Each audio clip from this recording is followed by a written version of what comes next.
Alright guys, just picked up this Cherry 1974 H&R Model 58 topper.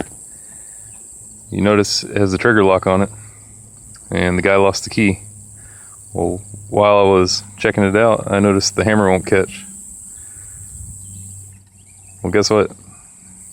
The trigger lock is holding the trigger back. We can fire this.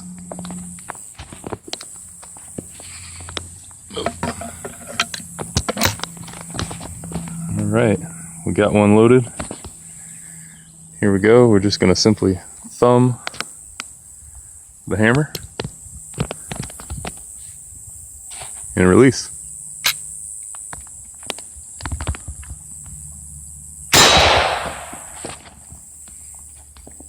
That's it with the trigger lock.